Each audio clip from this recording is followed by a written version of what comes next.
লিটাকে পড়াচ্ছিলাম, দিয়ে দেখি হঠাৎ চিকেন নিয়ে এসে হাজির হয়ে গেল অভিষেক। চিকেন আর তার সাথে ব্রেড, কফি, তার সাথে আমুল দুধ, কিষান কেচাপ, মেয়োনিজ সব নিয়ে চলে এলো। না কি বানাতে হবে, তার পছন্দের চিকেন নাগেটস আমাকে বানিয়ে দিতে হবে। তো বেশ, তো লেগে পড়লাম রান্নাঘরে রান্না করতে। আর এর আগে না আমি চিকেন নাগেটস কোনো দিনও বানাইনি। তো কি করব, অগত্যা হাতের কাছে আছে ফোন, তো না বলা তো যাবে না। ওই জন্য ফোনটা তুলে চট করে রেসিপিটা একবার দেখে নিলাম। আর একদম জয় অন্নপূর্ণা দেবীর জয় বলে আর কি লেগে পড়লাম, যাতে রান্নাটা খুব ভালো হয়, যাতে ও এত আশা করে নিয়ে এসছে খেতে পারে। তো প্রথমে না আমি ব্রেড ক্রাম্বসটা বানিয়ে নেব বলে আগে ব্রেডগুলোকে এরকম করে মিক্সারে গুঁড়িয়ে নিচ্ছিলাম। তো আমি কোনো দিনও ট্রাই করিনি, কিন্তু এই ফার্স্ট টাইমই বাড়িতে ব্রেড ক্রাম্বস বানাবো। তো পাউরুটিটাকে এরকম করে নিয়েছিলাম মিহি মিহি করে। আর এইবার একদম বোনলেস চিকেন, সেটাকেও আমি পেস্ট করে নেব। তো তার আগে আমি আদা আর রসুন 1 চামচ বাটা দিয়ে দিয়েছিলাম, আর 1 চামচ সয়া সস, ব্যাস। আর একটুখানি ফ্লেভারের জন্য গোলমরিচ, আদা রসুনের পেস্ট আর সয়া সস দিয়ে চিকেনটাকে একদম কিমা করে নিতে হবে মিক্সারে, সুন্দর করে একদম করে কিমা মানে একদম পেস্ট যেটাকে বলে সেটা সেরকম করে নিতে হবে। তো আমি এই ফার্স্ট টাইম দেখি কেমন কি বানাতে পারি। আমি তো নতুন রান্না না বানাতে আমার এগুলো খুব ভালো লাগে। আমি খুব ভালোবাসি নতুনত্ব সব রান্না কিছু ট্রাই করতে। আর অভিষেকও দেখি নতুনত্ব রান্নাগুলোকে আমাকে বলে বানাতে।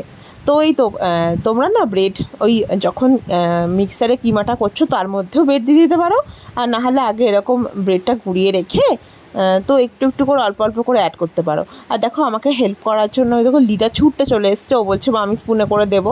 দিয়ে আমি বললাম ঠিক আছে দাও। তো 1 চামচ করে দিচ্ছিলো, আর আমি একটু করে মাখছিলাম আর কি। কোয়ান্টিটিটা প্রথমবারই অতটা বুঝতে পারবো না বলে অল্প করে নিচ্ছিলাম। আর হাতের সাহায্যে ধুয়ে, একদম হাতটা ধুয়ে সুন্দর করে হাতের সাহায্যে কিন্তু ভালো করে মেখে নিতে হবে। মাখাটা কিন্তু খুব সুন্দর, মানে জরুরি ভালো করে মাখাটা। আর তার সাথে একটুখানি 2 চামচ মতন সাদা তেল অ্যাড করে নিয়ে সুন্দর করে মেখে নিয়েছিলাম।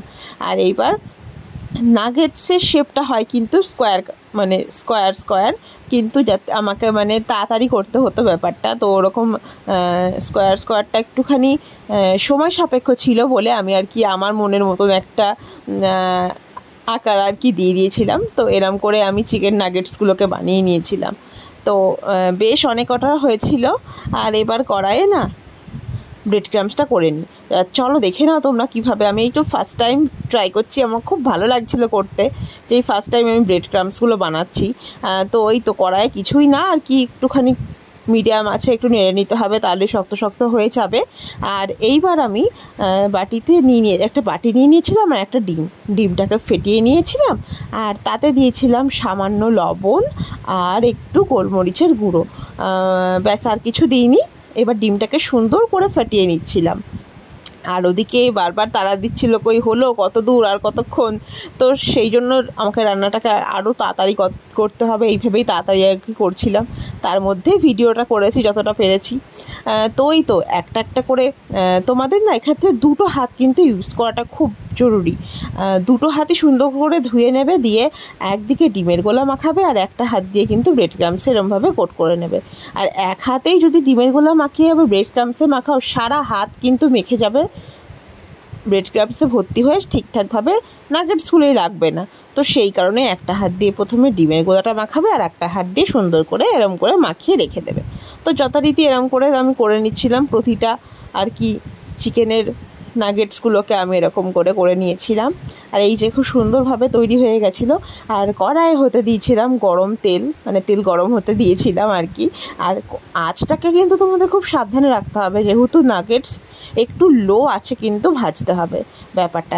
উপরে ব্রেড ক্রাম্বস আছে, তো যদি তোমরা বেশি আছে দিয়ে দাও তাহলে ওপরটা পুড়ে যাবে, ভেতরটা একদম কাঁচা থাকবে।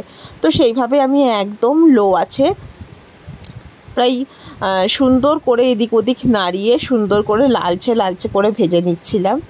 আর বেশ দেখতে ভেজিটেবল চপের মতন লাগছিল আমারটা, যদিও বা আমি নাগেটসের শেপটা দিতে পারিনি, ওই যে বললাম তাড়াহুড়ো ছিল।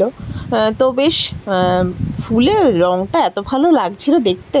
আর লিটা তো বারবার বলছিল মা হয়েছে আর কতক্ষণ। আর এদিক থেকে ওর বাবা তারা দিচ্ছে, একদিক থেকে ও বলছে, তার মানে আমার অবস্থাটা যে কী হচ্ছে। আর আমি তো আমার মনের মতন শেপ দিচ্ছি, মানে এইবার যে ওই শেপটা হয়ে গেল, এইবার আমি ওই চিকেনের ওই এই ফিশ ফিঙ্গারের যে হয় শেপটা, সেটা আমি ওই চিকেন ফিঙ্গারের মতন করে লম্বা লম্বা সরু সরু করে আর একবার ভাজতে দিলাম। আমার ইচ্ছা হলো তাই এরকম করে। আসলে নিজে বানালে, বাড়িতে বানালে তোমার যেরকম ইচ্ছা তুমি টেস্টও বদলাতে পারো, যেরকম ইচ্ছা তুমি শেপ করে নিতে পারো। আর যেহেতু বাপি মা চিকেন খায় না, তো ওদিকে আমি আবার বাপির জন্য একটু ডিম টোস্ট করে নিচ্ছিলাম সন্ধ্যাবেলায়, যেহেতু আমরা সবাই মিলে খাবো। তো এই তো এবার আমার ভাজাভুজি সব হলো কমপ্লিট। এবার আমি তাড়াহুড়ো করে একদম আমুল দুধ দিয়ে নেসক্যাফের একদম কফি করে নিয়ে নিয়েছিলাম। আর এই যে এদিকে চলে এসেছি নিয়ে মেয়োনিজ দিয়ে একদম সস দিয়ে খাওয়া হবে এবার চিকেন নাগেটসগুলো। হ্যান্ডমেন্সটা সরা হয়েছে নাগেটস। মা মা এটা মা আমাকে একটা শেয়ার কর।